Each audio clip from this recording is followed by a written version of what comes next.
Une fois que vous avez rassemblé les éléments de base de votre site web, tels que les listes, les bibliothèques, les composants WebPart, vous pouvez construire virtuellement n'importe quel type de page web et vous pouvez les personnaliser.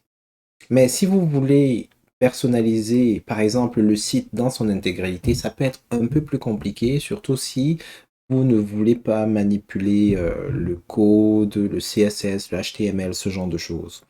Il existe, heureusement, une option qui peut vous permettre de modifier l'apparence visuelle de votre site web en quelques secondes. Il s'agit du personnaliseur de site web. Bien entendu, pour pouvoir y avoir accès, il faudrait que votre profil vous en donne les privilèges. En principe, dans la barre supérieure, vous devriez avoir une icône représentant un engrenage et qui vous amène vers les paramètres. Et en cliquant sur cet engrenage, vous devriez voir modifier l'apparence.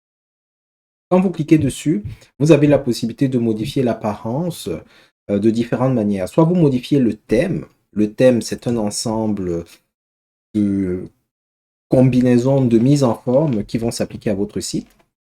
Alors, lorsque je prends thème, vous voyez que par défaut, en ce moment, le site utilise la première option qui est là. Mais je peux basculer au thème SharePoint qui sont dans la liste là.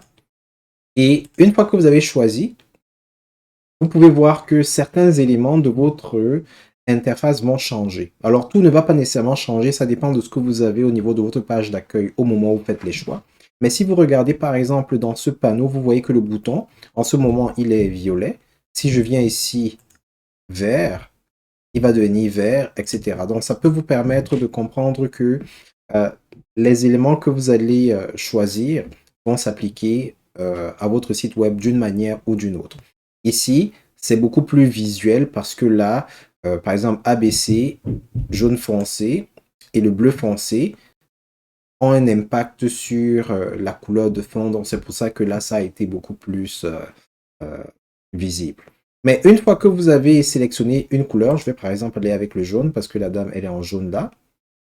Vous avez la possibilité de personnaliser davantage en cliquant sur ce bouton-ci. Et vous pouvez jouer avec, par exemple, les couleurs principales et les couleurs d'accentuation. Très bien.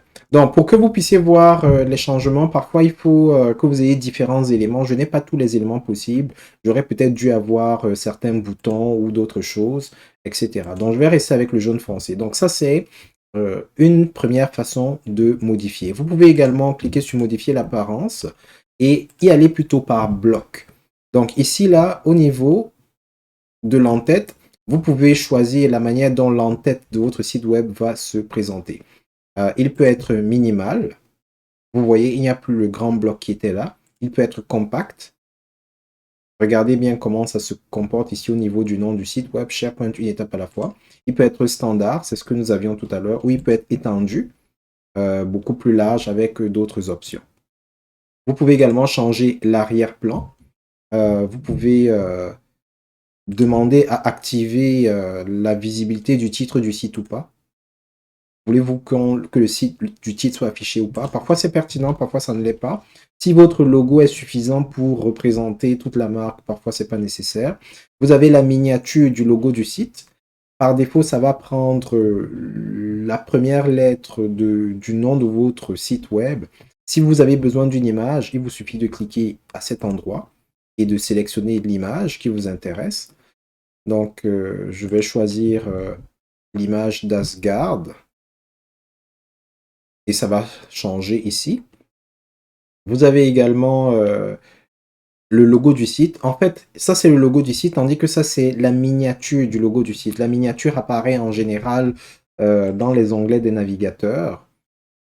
Et le logo du site, c'est pas mal la même chose. Il est vrai quand même que la miniature est souvent plus petite, mais globalement, la miniature est un logo carré la plupart du temps. 16 pixels de côté ou 32 pixels ou 64 pixels de côté, en général, ça va marcher. Et le logo du site, bon, bah, c'est le logo de votre site. Vous pouvez modifier le positionnement de votre logo. Et lorsque vous êtes satisfait, vous pouvez cliquer sur enregistrer. On va revenir sur modifier l'apparence. Vous avez également la possibilité de jouer avec la navigation et de déterminer si elle doit être verticale. C'est ce qui sera le cas par défaut sur les sites web modernes, du moins pour le moment. Mais vous pouvez également la transformer en navigation horizontale, ce qui va libérer un peu de place pour votre contenu et pour vos différentes sections et positionner la navigation plutôt dans la partie supérieure qui est là. Vous avez différents types de menus. Soit vous prenez les menus en cascade, ce sont les menus traditionnels, comme ceci. C'est-à-dire que quand il y a un sous-menu, ils apparaissent en dessous, là.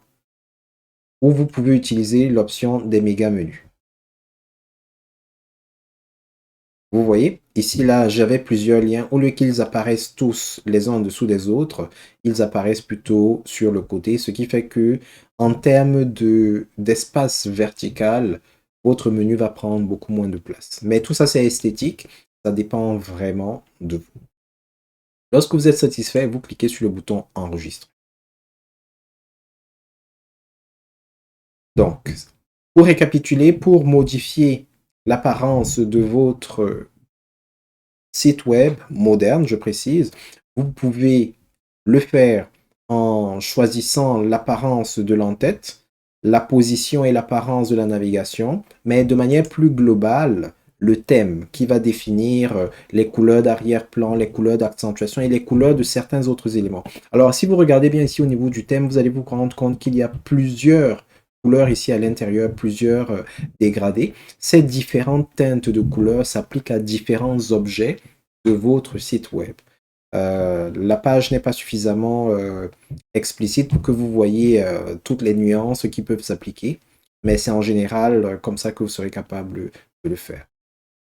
Maintenant, si jamais vous disposez d'une version préalable de SharePoint, ou alors vous voulez retrouver les apparences valables dans les versions antérieures de SharePoint, vous pouvez toujours basculer dans la modification classique des options d'apparence. Ça va vous permettre d'avoir accès à l'ancienne interface et aux anciens thèmes de personnalisation. Ces thèmes de personnalisation-là ont également leurs avantages. Il y aura des cas où ce sera peut-être pertinent. Donc, si jamais vous cherchez ces anciennes apparences, c'est ici que vous pourrez les trouver.